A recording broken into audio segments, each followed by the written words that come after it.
Dear student, তোমাদের সামনে আজকে আমি 11 গুণের একটা শর্ট ট্রিক্স নিয়ে এসেছি। দেখো, বিভিন্ন পরীক্ষাতে যেমন পরিমিতির অঙ্কগুলোতে পাইয়ের মান কত 22/7 হয়। তো এখানে কি 11 গুণ 2/7, তো 11 যে কোনো সংখ্যাকে কি 11 দিয়ে গুণ, এই 11 দিয়ে গুণের এটা একটা শর্ট ট্রিক্স আমরা কিভাবে শিখবো। দেখো, সাপোজ ধরো 5 3 4, 11 দিয়ে যদি গুণ করি তাহলে কি হবে।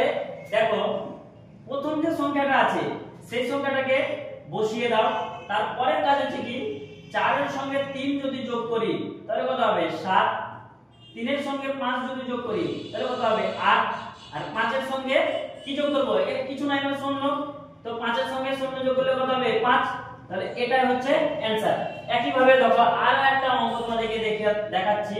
8 3 7 কে 11 দিয়ে যদি গুণ করা হয় তাহলে কি হবে।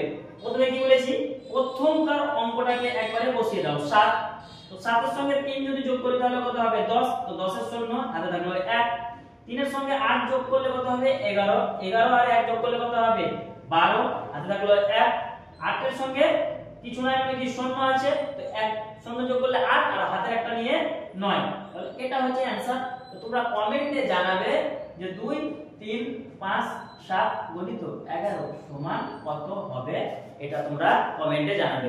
থ্যাংক ইউ বন্ধুরা।